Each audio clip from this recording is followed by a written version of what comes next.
It's your show, take it away. Hello. Hi, and welcome back to my YouTube channel. In today's segment of Al's Pals, we're going to answer a relationship question, but before we do that, I'm going to let my guests introduce themselves. Hi, I'm Renaissance man Corey Bergkamp. And I'm Professor Megan Adams, Communications Professor. My relevance to this conversation is that I've been married for 9 years. And my relevance is that I've been in and out of a lot of relationships. So we are authorities on this topic. Alright, and you guys know me, I'm Alejandra. My life is a roller coaster, or a telenovela, as I like to say. So the question we're going to answer today are fights normal in a relationship? So I don't know who wants to take it away. You want to start first, since you're in a real relationship. You're married. It's a big one. It's a big one. Some would say the biggest. Yeah, I would say that. I would agree with those. Especially someone. that you have kids. Yes, we have Yeah. 2 small children. Yeah, I would say, to answer your question, yes, but I think that this is probably different to each person, depending on how they grew up and what past relationships were like, what kind of baggage they bring into a relationship. But I think when you first asked me this question earlier, I actually laughed out loud because I fought with Kyle this morning, who's my husband. So, and I can give you I'll tell a story about that fight. So this morning, he gets really, he always tells me that I have a chip on my shoulder, and I always tell him that he's too emotional. So these are things that I say this because both of us have very recently focused on growth in our marriage, because it's 9 years, and when you get to 9 years, things happen. It's just life happens to you. So one thing that I would say about fighting for us is I don't see it as necessarily a negative thing. I see it as a positive thing, because when I look back at all of our past fights, most of them have been about some weakness in my character or something that I've been doing that maybe I just totally wasn't aware of, and then he, is the person closest to me, can see it very clearly, and in communicating it, I get very defensive. Does that make sense? When he tells me hey, and usually it's not in a very nice manner. It's he's pissed off about something, and then I'll react to it, and then it blows up. But we've been purposefully trying to communicate better, and so that, again, when he communicates to me, it's not anymore when it would be you're doing this or you're doing that and blah blah blah, and then I would get super defensive. Now it's hey, this is upsetting me, or hey, I know that this is gonna bug you, but I see it now and from a flip perspective, and this has been new this past year. Mm-hmm. Am I making any sense? Yeah. I see it as an opportunity for growth now when he points. I just something love out it when to you me. get to that point. It took where 9 years.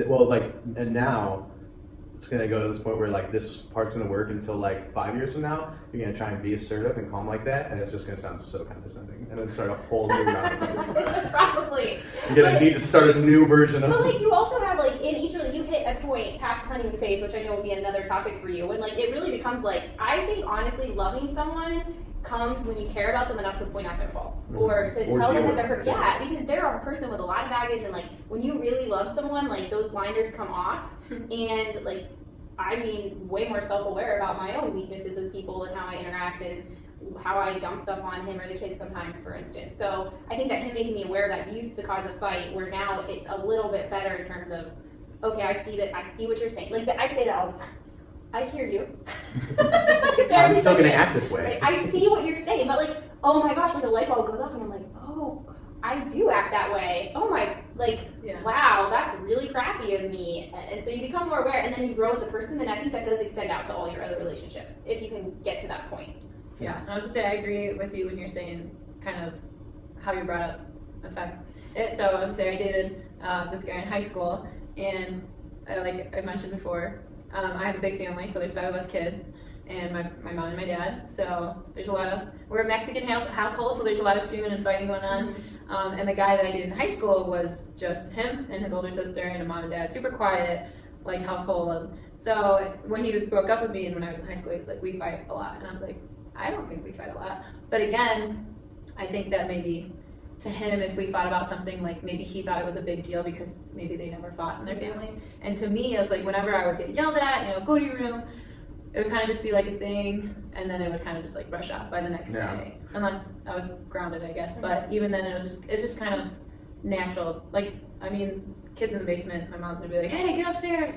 You know, I feel like that's not even fighting, that's just yelling, but there's like a lot of Those binders. Those lines have come out of my mouth, literally. I have said to my husband, because we have the same problem, because he comes from a very quiet, like, don't talk, communicate at all, and I come from a very loud family, and I was like, oh, I don't know, I get like, there's a ton. Like, I've said that before, this isn't what I I'm think talking that a lot about. of people don't understand, especially when you come, because I've had friends that have had smaller, like even like a normal sized family, I would say like 3 kids or like 2 kids, and they've all gotten along swimmingly. Maybe they were all like in this like, perfect. maybe they just had less oxygen in the house, so they like didn't have enough energy to like do that kind of stuff. But like, I mean, I've come from a family that is battle royale. Like there have been times, and we are coming to the time when it is going to happen. Oh, this is the filmed holidays? right before Thanksgiving. Yeah, I know. Oh, Yes, that's so true. Yeah, and so and, Holidays like, are coming. and even like go back to like what you were talking about. I think that when you're talking about arguing and what is an argument, the word that so like trite and whatever, but it is. It's all about communication and how you're communicating as a person a lot of times. So if you're going to communicate, like, because a fight doesn't necessarily have to be volume.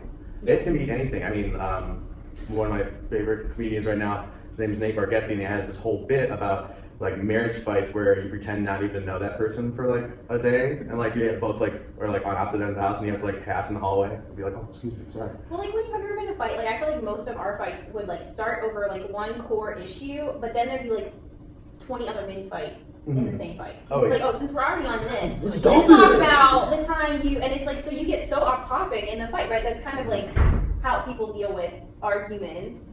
Is like, I don't even, like, I'm sure this has happened to you. You make up and you're fine, and then, are we even fighting? Like, Yeah, what why even are we- happened? Like, I don't even know. Like, let me just throw it all out there. Yeah. That's how Kyle and I are. It's like 0 to 100, both of us. Yeah, and it's I think that's always, I think those are the, for lack of a better term, the most fun, because especially if you know that this is something that's like, because I think there are absolutely like intense problems that we have with people that we are in relationships with that we know that they are way more delicate, like they are don't bring that one up. But the other ones where you're like, let's just dump all the small shit out and let's like a bunch of Legos or what are the cards and like throwing them around, you know, and like just trying to get through it. Like you really are you're trying to communicate all those things, and like you say, especially in like a really long relationship, obviously when you're married and hitting that point, you have to come down to, all right, how are we going to sustain this? We can't just like keep on like pretending like we don't know what each other's mad about or what I'm doing in this relationship that might be,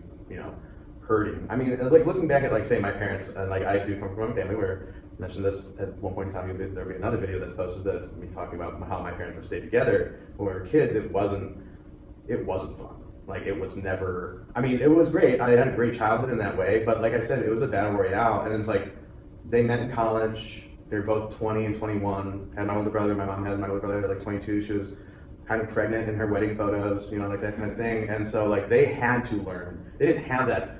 I mean, they were friends before, you know, but like getting to this point of like, okay, now we're raising a family, and like all their kids ended up 3 years apart. So when Dave was a senior, my sister was a freshman. When my sister was a senior, I was a freshman. And like when I was a senior, my little brother was a freshman. We had this like kind of perfect way of like being a family in that sense. Like, and now like it has like after those battle royales and being able to be there all the time for each other, like coming down and like we are the stronger unit for it. But I think it was this summer. My mom.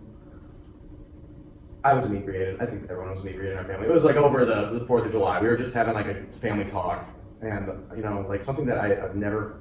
You always think and you want it to be this way, but you never hear it. My mom said, she's like, I want to let you know that your father is my best friend, and that is like, I was like, I started crying. I was like, I can't. I'm drunk right now, Mom. It's like, why are you throwing this stuff on me? Also, like, that's such a great point and such a beautiful like memory for you. But like, the larger point is that like you go through all those things with that person, and it takes like that breaking down of like your selfishness to some extent to be able to give, and like life happens. Like you guys know, it just like can happen, or like I feel like there's a richness to going through stuff, and there's a richness to like seeing yourself like go away a little bit because you grow. Like I would hope that I know your parents are the same people at 22 that they are now at however old they are, right? Like you grow with that person, but like if you're not growing, then it'll be stale, right? So I think you would maybe grow apart. Does that make sense? I mean, it's like, what's that whole thing about like steel and like it has to go through stress to become stronger? Yes, that's a great analogy. I love it. I can't believe I just pulled that one out. That is a great one. But that's such a good metaphor. Yeah. For what Well, we're I was saying. gonna say, for some reason, when you said that about your mom, it reminded me of The Notebook, which is one of my favorite movies, which we can talk about every time. But during the whole movie, you like hate the mom, or I hate the mom because she's like hiding the letters and everything. And at one point towards the end of the movie, she starts crying and she's like, "I just want you to know that I love your father," and like, I don't know, that kind of reminded me of that. But It was. I mean, there's like I remember. So one of my best friends for a long time, Mackenzie, came out for my dad's 60th birthday. We all rented a cabin at this place called Mommy Basement Park. They have these cabins, and like you can literally fit like 24 people to sleep in these cabins. They're funny, like in that way. They all just remind you of church camp with like the the bunk beds. It's all, and they have like a hot tub and a kitchen and all this stuff, and they're cool, but they're definitely like it was 1992 to its core. So we went out a couple years ago, and even my little brother and I, at one point in time, got into this like brotherly tip. Just a normal thing we would do, but and it was so passive aggressive, being like, "Oh yeah, sure, why not? Yeah, sure." I think it was over a game of euchre or something, maybe catchphrase. One of those things. I try and explain to people. I'm like, if you come into a family reunion and catchphrase comes out, if you have a problem with stress and yelling, leave the room. This is going to get mad. But Mackenzie, like, she grew up an only child, and she just like had to go outside and smoke a cigarette. She's like, "Are you guys gonna be okay?" Like, she's like, I can't deal with this right now. Dad. And I'm like, we're already fine. We were literally yelling at each other, and like it was in the upstairs second floor at open air, and I was like, "Yeah, whatever." He's like, "Yeah, whatever." Like it was such a stupid. What? You were like yelling through the vents? No, like it was like. The loft. Yeah. I was like, because we used to yell through the vents. Oh, we used to yell through the vents, but it's like the same idea of like even with friends, like having a friendship with somebody and you don't have a fight ever. Yeah. I don't understand how you've never gotten so deep in a friendship without having worked through something. Yes. Yeah. Well, I was gonna say, we're wrapping up here real quick. I was gonna say, with the friendship thing, I always hear people, might be another topic, say you should never live with your best friend as a roommate, but I mean, that's kind of off topic, but I would say if you are really truly friends with somebody, like, I don't understand why you guys want to be able to work it out, but I was gonna say, the last thing I was gonna say about the fights, to bring it back full circle, I was gonna say that most previous guy I was dating, I was gonna say we knew the things that we would fight about. I was gonna say, so one of the things that for some reason we always get into arguments about is directions. So whenever we're going somewhere, he gets mad. Whenever I'm like in a new city, like he gets mad. He's like, "No, you're supposed to turn left," and I'm like, I don't know, it just gets really crazy. But we know that that's something that's gonna make us fight. But so now that we're aware of it, we're kind of like, okay, like let's get ready for this fight, I guess, that we're gonna have. Still with my parents every single time you're in the car with them, no matter what. My mom at one point in time wanted to switch seats with me from the front seat to the back seat as we were going to a concert to meet up with the rest of our family who was at the concert. And she was just like, I don't even care. And I'm like, "Mom, I'm not moving to the front right now." And she literally crawled over me and like went and sat in the back of the van. And I was like, holy shit. Word. My mom cussed my dad out on a recent vacation over directions. It just happens. I'm just like, I'm so glad that this is like, it's just a thing. I'm sure you're doing like a horse and buggy and you're like sitting there and I'm like, "I'm pretty sure Boston is that way, Jebediah." You should ask your followers to videotape themselves having a fight in the car because they're looking over other directions. You can do a whole Oh, montage. gosh. So I guess final answer is yes, fights are normal, especially I guess fights about directions. So Yeah. And comfortable. And should happen as long as you're not specifically doing them to like really ruin the other person. If you're doing it in like some sociopathic way, Yes. like that's 100%. If your intentions are from a good place. yeah. that reminds me of The Notebook. no, there's something that people do when they make you believe you did something. Oh, Gaslighting? Yes, it's like that's sociopathic, but gaslighting. don't do it. Yeah. I really don't think I'll be a guest on that one. It's like, oh, I figured that was I've been out. married for 9 years and You know what? gaslighting for 9 years. Alright, you have to cut that. No, you can no. Even the cat gaslights in their family when it opens the drawer and locks everyone outside Oh the my house. gosh, that story. Yes. I think about it once a week. I I'm think gonna it's always send a picture of the giant holes in our door that we had to use because of the stupid cat. Well, we are out of All time. right. Maybe we'll hear that story another time. Right. Thanks so much for listening. Don't forget to like and subscribe, and as always, let us know what you think. Catch you next week. Bye.